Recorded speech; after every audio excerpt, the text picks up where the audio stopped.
So I've had a few people ask me about Cyberpunk 2077 and kind of my thoughts or whatever on it, and that's the point of this video. I finally put aside the 50 minutes or so to watch the damn gameplay they dropped the other day. And before we even get into the video, thank you CD Projekt Red. I hope this sets a precedent for games going forward. Like, I'm not entirely sure how much information we've had for Cyberpunk 2077. I haven't been on top of everything. I haven't been watching all the videos, reading all the news or anything. But for them to drop a 50-minute gameplay, that is absolutely the best way to promote or market your game. And the best part is the first 8 minutes or so is just this first kind of quest where you're hunting down a cyborg, android, whatever they're called in this game. And then after that, it rolls a little bit of a cutscene type of thing. And then it's 40 minutes straight of gameplay. Like, it's, you wake up in your apartment and then it's just 40 minutes straight of gameplay. No cuts or anything like that. And that is absolutely beautiful. Now, I'll probably compare this game to Witcher 3 a lot, which maybe isn't entirely fair, but it is the first and only CD Projekt Red game I've ever played, so it's really the only thing I can kind of compare it to. They're not even really comparable. They're drastically different, but I think you get my point. While watching the gameplay, I did take notes like I normally do, but not to the extent that I normally would, because it wasn't... There's a lot of information to gather from this gameplay, but it's not like a huge info dump. It's not like a press conference where they're telling you everything about the game. It's really just showing you a lot of gameplay. There is information to be had, but I didn't write down literally everything that I've seen because this would probably be a very, very long video. It's already a 50-minute gameplay. If I was taking notes on literally everything, this video would be longer than 50 minutes. For starters, there is a character creation, which is awesome. The Witcher series, you're already an established character. With this game, you actually get to create your character. You can be male or female, obviously. You also get to establish your character's backstory, which will unlock possibilities in the game later on, according to the narrator. I absolutely love this. I'm not a big fan of games where you're already an established character. I like character customization in any game that I can play. I love being able to design the way my character looks. Whether or not I get to see my character all that often doesn't really matter. I still like to make my own character. Games where you're forced to play a certain character isn't a deal breaker, obviously. I've played plenty of games like that, but it is still a preference that I get to make my own character. With this game, you can upgrade your weapons and gear, which is a pretty decent step up from Witcher 3, which you couldn't really do in that game. You could find stronger versions of the weapons and armors that you're using, and with the Witcher gear, you could actually kind of upgrade it. You could find better, schematics or whatever you want to call it, and you could upgrade it from the base version up to superior, and then eventually up to the master level Witcher gear. The more customization, the better, so being able to upgrade your weapons and armors, or whatever you want to call them in this game, that is great. The game features a seamless open world, so that means no load screens. You can walk from one side of the map to the other, assuming there's probably going to be a fast travel system or something like that. There's probably going to be load screens there, obviously. But 99% of the game, there's going to be no load screens, which is great. I hate playing open world games and coming up to a doorway and having to go through a load screen just to load into a building. That's very, very frustrating. CD Projekt Red also claims that they made the most believable city in any open world game to date.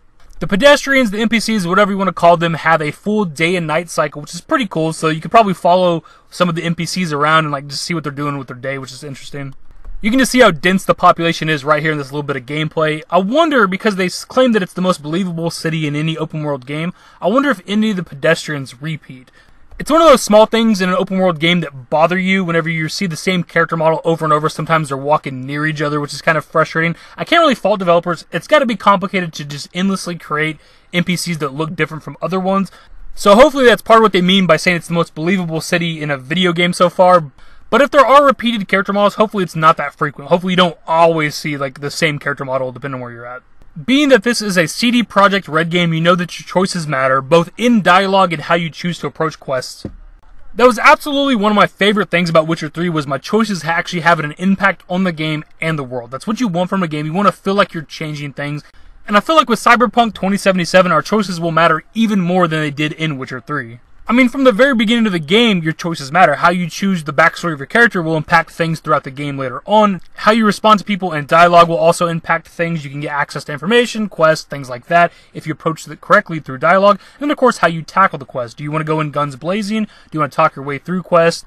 And a game that gives you tons of choices also promotes replayability, which is fantastic.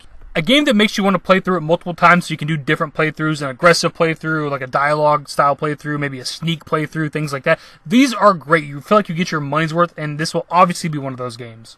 So the main point of this gameplay is one big quest going down, and there's one smaller quest that they do where you visit the Ripper Dock, you get some upgrades for your body or whatever it is, you get some enhanced vision thing, and another upgrade that kind of lets you scan the environment. But the main quest they're showing you, this guy right here, Dexter Deshawn, wants you to steal this robot back from this gang that jumped a convoy.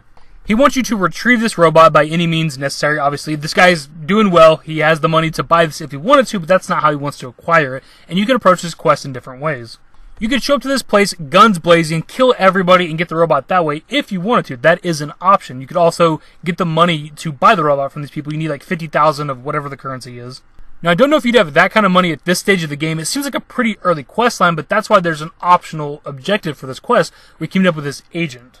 But once you meet up with this agent, she is suspicious of you. They kind of take you prisoner for a minute to try to figure out who you are, hook you up to a lie detector test-looking thing to see if you're there alone.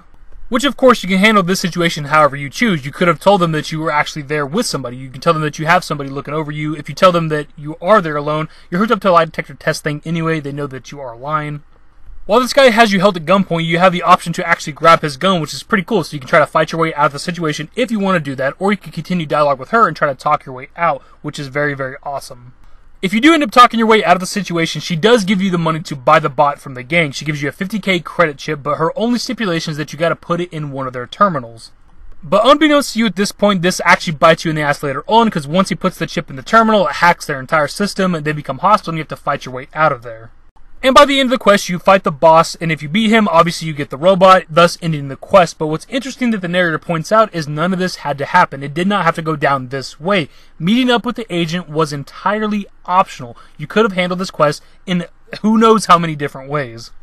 Meeting up with her gave you the 50k to buy the robot, but also that chip had a virus in it which turned the quest entirely on its head and you had to fight your way out. But had you never met up with her, you could have gone to this location. Maybe you would have had to fight and kill everybody to get the robot anyways, but maybe you could have handled it differently. There could have been, maybe you could have done a quest or two to earn the robot from this gang.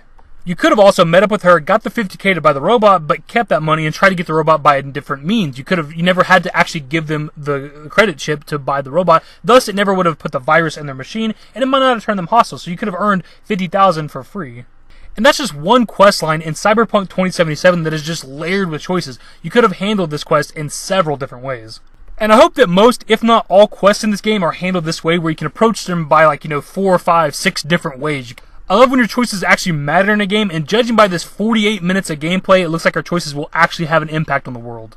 If you want to know my thoughts on Cyberpunk 2077 based on this gameplay, I am beyond excited. Just off this gameplay alone, you're looking at a 9 out of 10, maybe even a 10 out of 10. This game looks fantastic.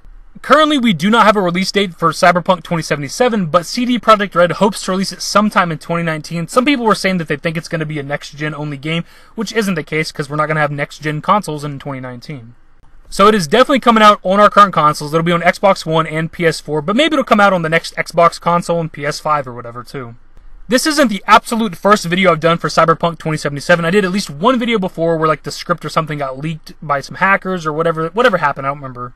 The game's definitely been on my radar. CD Projekt Red is one of my favorite developers based off of one game. Witcher 3 is my second favorite game probably ever.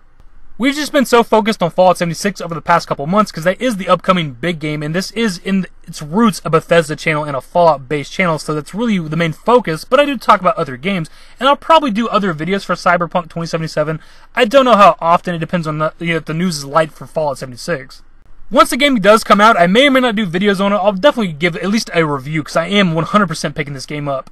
Future videos on this game, well, I guess will be determined by the reaction to this video. If you guys want to see me do more Cyberpunk 2077 videos, give the video a thumbs up, obviously. And you guys know how it goes. Let me know your thoughts below on Cyberpunk 2077. Are you excited for this game? Do you like CD Projekt Red? Did you enjoy Witcher 3? Literally based off of one game, I'm probably a CD Projekt Red fan for life. And as always, if you guys went on to enjoy the video, give it a thumbs up, subscribe to the channel if you guys are new, turn on notifications, follow me on Twitter at TheDashingDavid, at my Discord. Links to my social networks are in the description and in the outro. Later, guys. Jesus Christ! My legs! Give me a smile, give me forever for a while.